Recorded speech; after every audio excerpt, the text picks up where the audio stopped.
Trey, it was long and wonderfully greatish. 168-161. Trae Young, first rookie 335-plus point games since Iverson. First 40 and 10 since LeBron in 04. And again, Jordan, the last one, 45-10 in 1985. Here is Ice Trae.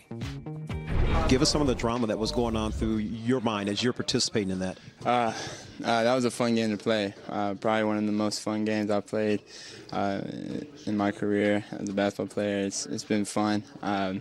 Crazy game, up and down game. We had a lot of guys foul out. John wasn't here. Mari went down. Everybody, we were going through things. And so it was just I'm proud of the way we fought, even though we came up short. I love the way we fought because they had their whole team out the whole time, so it was great. We're climbing uphill for a good part, down by 13, a lot of the game. Coach really got into you guys in the fourth quarter when it was 116-110, talking about defense, and you guys responded. I know the fourth quarter was a long time ago, though, Trae, but what about that moment? I think he definitely told us a lot. We had to, dig deep into getting back into the game. We were, not playing our game with a lot of effort and energy, and they were getting wherever they wanted. And, the way we got back in the game was unbelievable. Getting stops, getting out in transition and running, that was fun. You had 18 fourth-quarter points, and they were all necessary. Does the basket look bigger at that point, or do you know you're in a rhythm and you have to keep going? That's something that I felt like I needed to do was be aggressive for my team, make plays. Wasn't making very many plays in the first half, and a little bit in the third, and I just needed to make more plays for my teammates. The drama of what happened, though, the end of regulation, end of the first overtime, and the ball's in your hand, and you're doing what you do. Can you can you help us understand how those moments feel? Yeah, it's a great feeling. For me, I've missed a lot, but I trust in my ability. I trust in the work I put in. And, I'm going to make a lot in my career, too. So, for me, that was just one of those moments where I wanted to make a play for my team and try to get a win. The last rookie to have a stat line of at least 40 points and 10 assists was a guy named LeBron back in 2004. So is it just your competitive juices that are continuing to add on as we're going on? For me, being in a conversation with a guy like LeBron, it's humbling and an honor, first off. But at the same time, I'm trying to leave my own mark, trying to continue to make plays, trying to continue to do things for my team. So I just got to continue to do what I'm doing.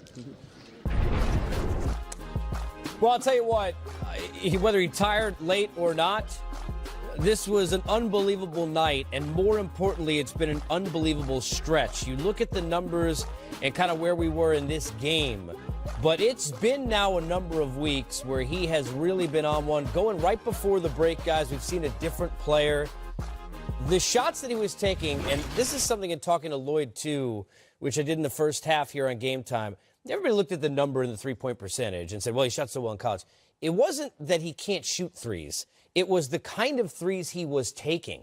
It was because the rest of his game wasn't what it needed to be in terms of running the floor. It wasn't getting open. Now he's to the basket, facilitating with all the assists, and he's finding himself more open as well, and he did tonight. I have to give him a ton of credit for the way that he's just been a student of the game. And I'll tell you why. Because a lot of rookies that come into the association, you don't know their tendencies. You don't have no idea what they're capable of doing in film study. They're just like, look, young, athletic, talented. This kid was the face of college basketball last year, and he's the guy that everyone is saying, look, he's the next Steph Curry, a guy that can shoot from anywhere. And the scouting report was already out on him. So he had to adjust and make some changes, which he did, and now you're seeing the best possible version of Trae Young, and he's only going to get better from here. Yeah, I was saying this to you, Rex, earlier. At one point, at least up to a couple weeks ago, the only two guys who had driven the basket to the basket more in the NBA were Harden and DeRozan.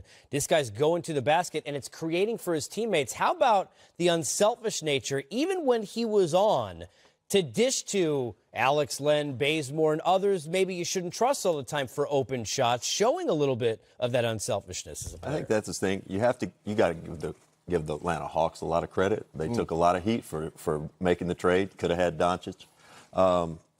But Trae Young, I have to give it up to him specifically. I knew he could get to the rim. I knew that he could shoot it from 40 feet. I didn't know that he had any sort of mid-range game. He shoots it from sort of his chest. I didn't know that he was going to have any sort of floater game, and he does. He can get in there, and the one thing that he's really, really clever at, he's able to find guys at the last split second. Holds that ball a lot like Steve Nash did way back when. Doesn't get up high off the ground, but very efficient with the ball. I'm growing to be a big fan of Trae Young. He and John Collins and G. Hill was here the other night. We were looking at some of the numbers.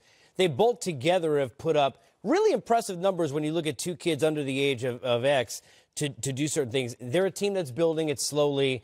But you watch a game like this tonight and you think, man, if they could just get a shooter, another shooter, because Trae is not just a shooter. He is a penetrator. He can facilitate.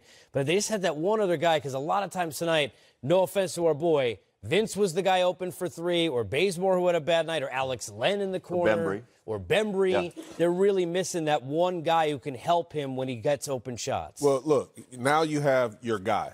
So you have to build around that, and you have to get other pieces that could play with that pace, that could complement him, and someone that can continue to get him open and feature him like you want to feature him. So that's the challenging part of the next phase for them, with the draft process, free agency, and all those things. But I feel like they're trending in the right direction, because I don't think nobody had them competing at, the way they compete now, even though 21 wins already this season. I didn't have them at 20. Yeah. So I think that they're playing excellent basketball, and they're only going to get better going forward. Well, courtesy of Second Spectrum, do a great job with the advanced metrics.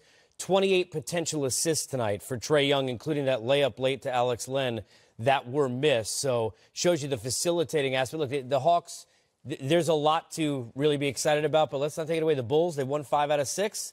And Zach LaVine, seeing him healthy, let's see him at the All-Star game next year as an All-Star and back in the dunk competition, hopefully.